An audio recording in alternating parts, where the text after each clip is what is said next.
Let's sing it, and we've come this far by faith.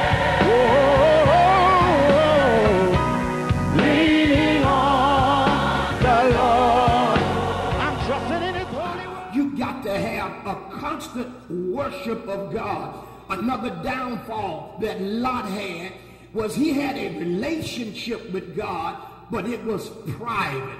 It was a kind of relationship that nobody knew about it, but just Lot and his little time maybe together. Maybe Lot was like some of us sitting up in the church now. Some of you in here now, you certainly love God and you serve God, but nobody around you really know much about your relationship with God.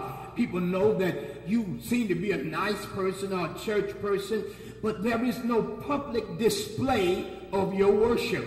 There is no public testimony about the life that you have. It was so with Lot. Lot was not a public worshiper, and we see that in that he did not publicly build any altars. You see, when you public worship, that tells other people that you are not only worshiping God, but you're not ashamed to let other people know that God is what you worship. Because Lot had no public display of his worship, he did not win spiritually the people that was in his house, those who were under his influence. He lost every one of them. Abraham continued to flourish. The Bible said, they that be planted in the house of the Lord shall flourish. The Bible said, even in their old age, they're going to flourish. Because Abraham continued to have an open display of worship, he was able to evangelize his whole household. He was able to win even his herdmen, even those who were slaves working for him. They knew God. You remember when Abraham got old and wanted to get a wife for Isaac, he sent his servant to do it. And when the servant went out, he went out praying, talking to God, asking God to lead him. You see, one of the problems that you have is when you're a closet Christian and you got a private relationship with God, it ain't doing nothing for the people around you. You see, the people around you need to know who God is to you. If you are serving the true and the living God, it ought to show up in the way you carry yourself. It ought to be a part of what you're doing. Listen. Tell somebody there's power in your praise. Tell them there's power in your praise. Come on, say it again. Say there's power in your worship. Come on, say there's power in your worship.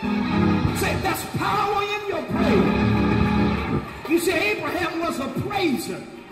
And because he praised God, God would let him in on secrets. God let him in. He was going to destroy Sodom and Gomorrah. And because Abraham was a worshiper, that God let Abraham know after he got through worshiping God that I'm getting ready to destroy Sodom and Gomorrah. And Abraham began to pray and say, God, the righteous are down there in Sodom and Gomorrah.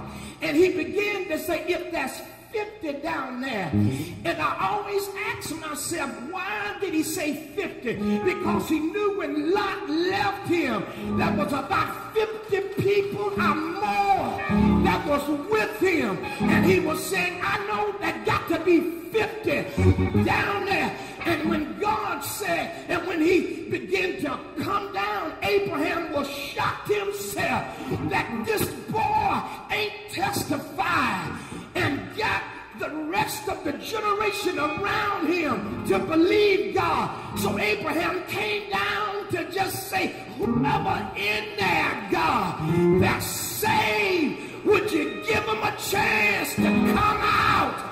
Look at how bad it was Lot had everything, rich and wealthy, but he lost his testimony fooling with Sodom and Gomorrah. Look at somebody, say, don't lose your testimony